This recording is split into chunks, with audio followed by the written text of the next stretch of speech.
We have the Mediterranean black olive, and we have the Chinese salted black olive. But they're so different.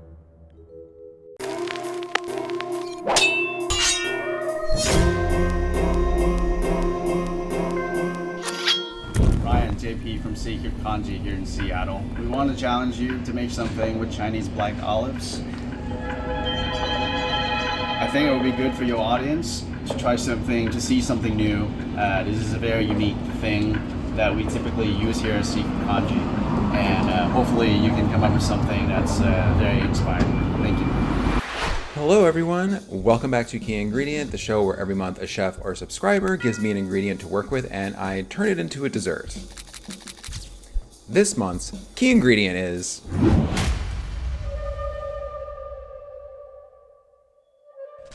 there seems to be a little bit of a running trend of chefs giving me ingredients that are not sweet. I seem to be collecting savory ingredients, which is fine. I was once told by someone that my desserts aren't sweet. And I mean, everyone is entitled to their wrong opinion. But they weren't wrong that I do like to use savory ingredients in my desserts, so that's fine. This ingredient comes from JP at Secret Congee in Seattle, and they make a ton of interesting varieties of congee at that shop. And congee is essentially like a rice porridge, and it's usually savory. You can often have it for breakfast or like a comfort meal. There's usually things like vegetables. They can be sweet, but like you don't see that too often. So I had no idea what to expect with the Chinese salted black olives. I had an idea, but they are very different from the Mediterranean black olives. Even if these were the same type of variety of olive, it would still be very hard to incorporate this into a dessert. So I had to think very hard about this one.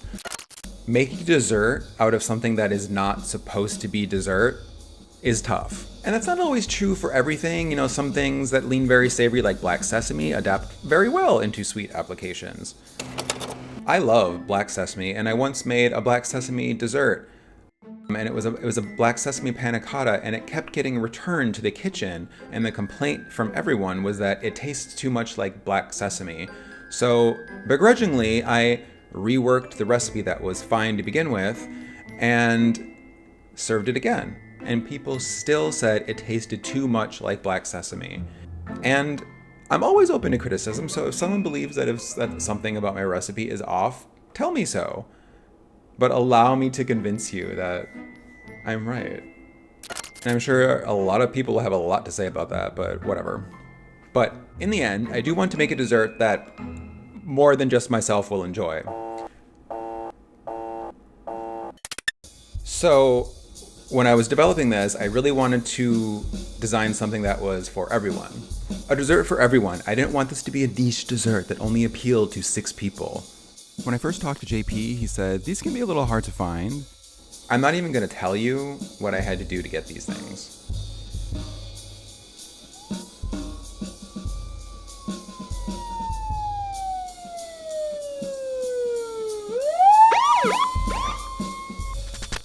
I'm going to be totally honest with you when it comes to ingredients like this and challenges like this. I do kind of get slapped really hard with imposter syndrome.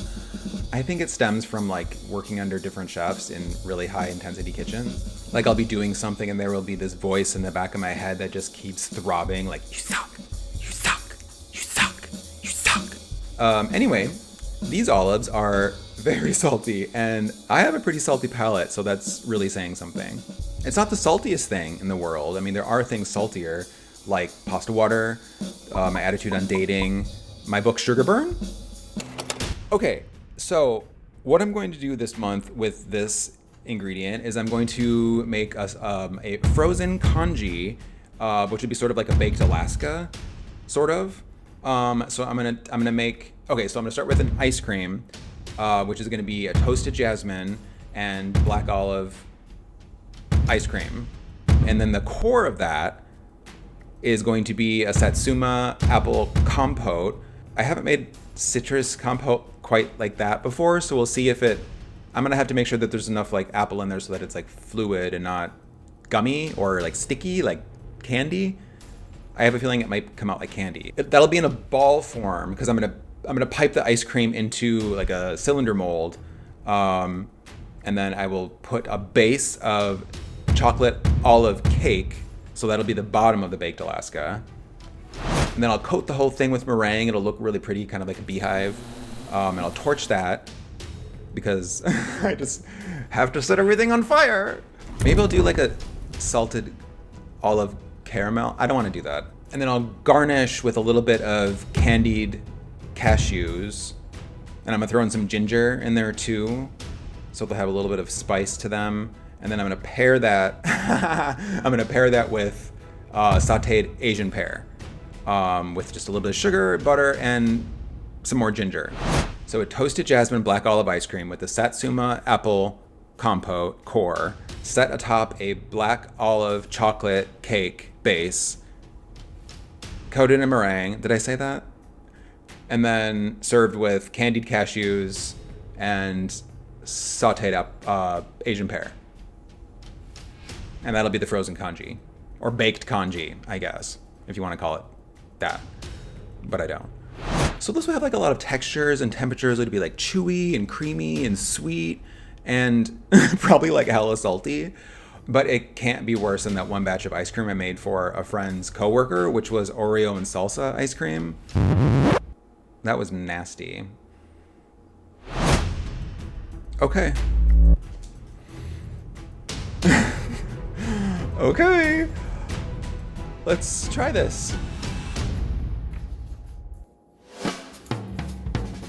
The olives that JP uses at Secret Congee are fresh Chinese black olives, but for the life of me, I couldn't find them anywhere and there was no way to get my hands on them, so I was able to find the dried version at a large Asian market.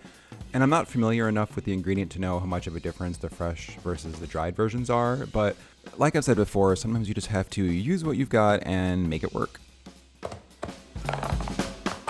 I'm going to use some palm sugar instead of white granulated sugar, which can be done. You can use other kinds of sugar in making ice cream, but you can't always swap it out one for one and expect the same result. So palm sugar isn't as sweet, so I'm going to add a little more than I normally would. And it's also really hard, like my life right now, so I'm going to chop it up so that it'll dissolve much easier later on. Now I'm going to toast the rice in a dry pan until it starts to take on a little color and I can smell it, and then I'm going to add just enough water to cover it and cook that for a little bit. I picked this extract up at the Asian market, and I'm going to add a small amount to the milk, so then I'm going to add that in along with the palm sugar and then stir it to dissolve it. It's jasmine. So while this takes what feels like an eternity to cook, I'm going to deal with the black olive element.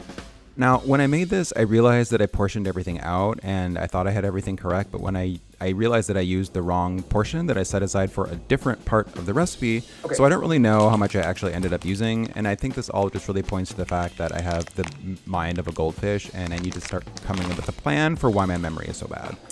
So I don't actually know how salty these are going to be.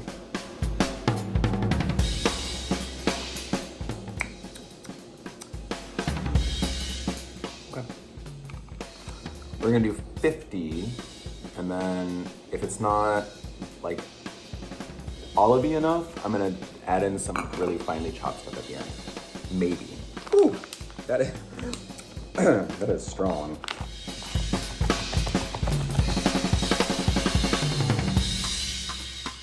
Now that the rice is done, I'm gonna let that cool on a sheet tray in the fridge while I press on with the rest of this recipe.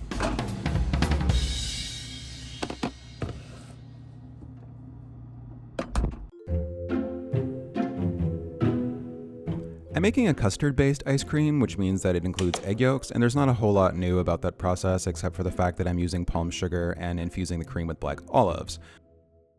And while that infuses, I'm going to go entertain Buckley for a few minutes because he was giving me some nasty side-eye and I didn't like it.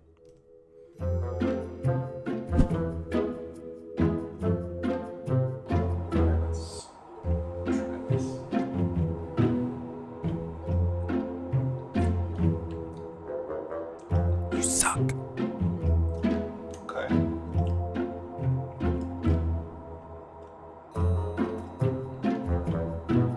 Okay.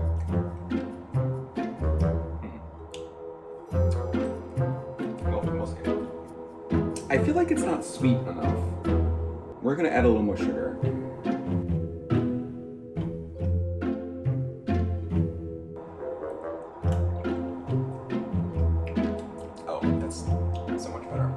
my god, that's so much better. I feel like I could like secretly use more though. I'm gonna add more. Okay, let's try this the third time. That's it. Yeah. I'm gonna strain out the olives, temper the yolks, and cook until nappe, that's culinary for done. Once it's cooled slightly, I'm gonna add in the cooled rice. I think next time I would only use half the amount of rice because that was a lot. I don't know what I was thinking. I guess I wasn't.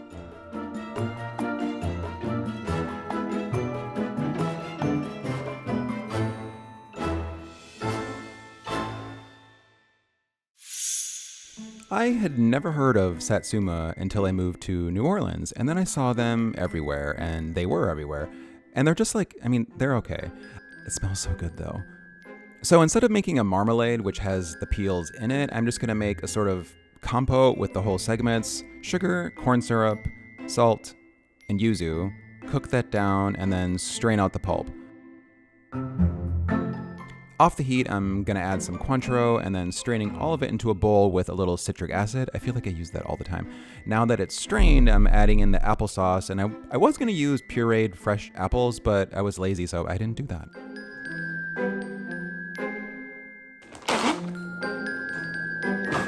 Did I really get rid of all those? I did, didn't I? Wait, no I didn't.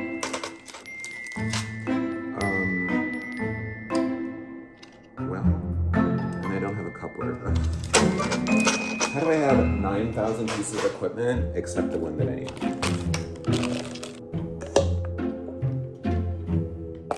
Oh, that's really fluid. I didn't think that was going to happen, but here we are.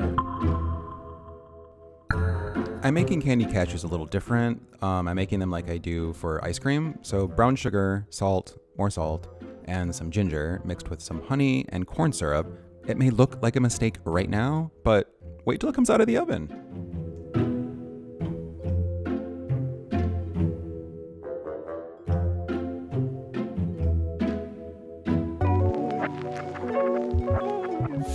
I'm gonna prepare a sheet tray with some cooking spray and dust that with a hefty amount of sugar because I kind of want a nice sloppy gooey bottom. On the stove, I'm gonna put some butter and chocolate over a double boiler and get that nice and melty. I love the smell of melting butter and chocolate. It reminds me of my very first job working at a gluten-free bakery where the manager said, you know, if you were a chef, I think you would be a pastry chef. And I was like, no. And then here we are decades later, and I have been a pastry chef and I still can't pay my rent. Now that the chocolate mixture is homogeneous and fluid, I'm gonna let that cool a bit and then start on the cake base. I'm gonna whip my eggs and sugar together in a mixer, adding the sugar in gradually, and then stream in the cooled chocolate mixture before finally folding in the flour and cocoa dusted olives.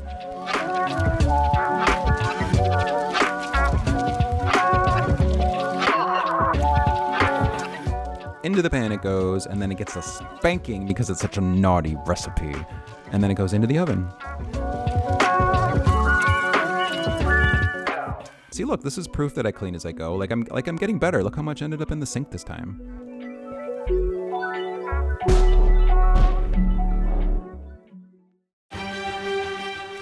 Let's spin some ice cream.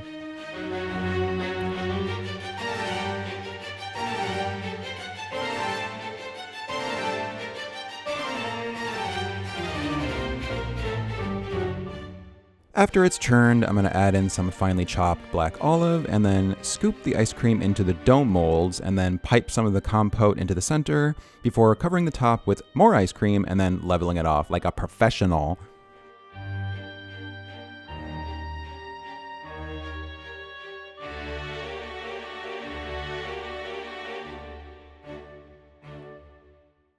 Now the cake base gets cut, sliced, and paired with the ice cream domes.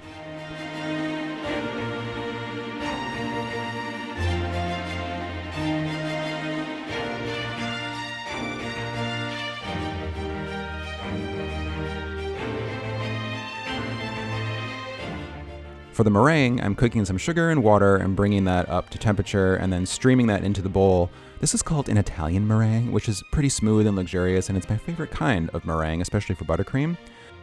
I'm aiming between the side of the bowl and the beater, and which is kind of hard because the bowl is really big, and I'm not always going to complain about things being too big, but here I am.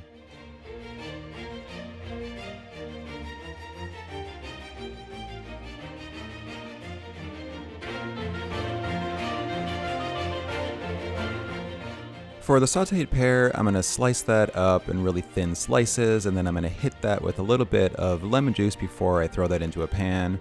In a pan, I'm going to caramelize a little bit of sugar, and then once that's fluid and liquid, I'm going to throw in my butter, and then once that fully melts, which doesn't take too long, I'm going to throw in some cream, and then the fruit, toss that for about 30 seconds, and it's done.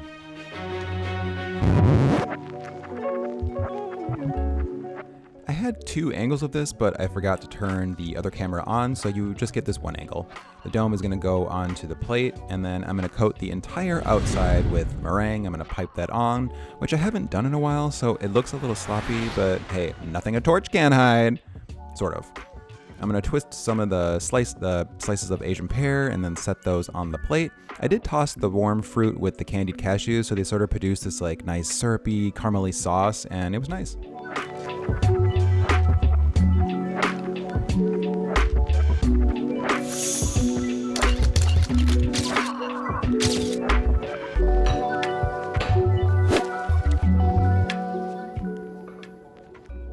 Oh.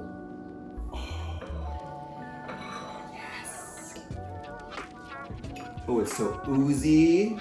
Look at that. Hold on.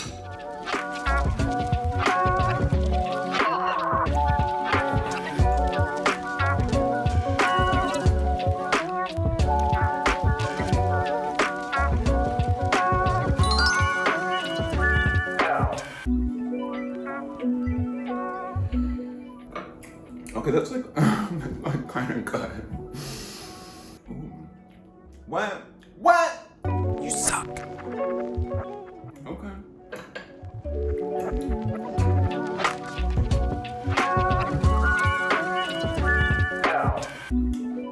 That's not right. Like, why is that good? Like, seriously, like, why is that good? Thank you for watching, and if you like this, please like and subscribe.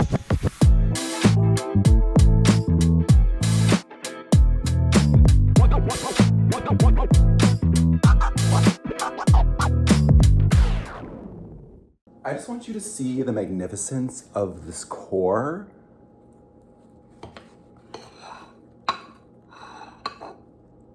Oh, look at it. It's like an egg. Oh my God, it's so cool. Oh my God, Ryan, you're so good. You still suck.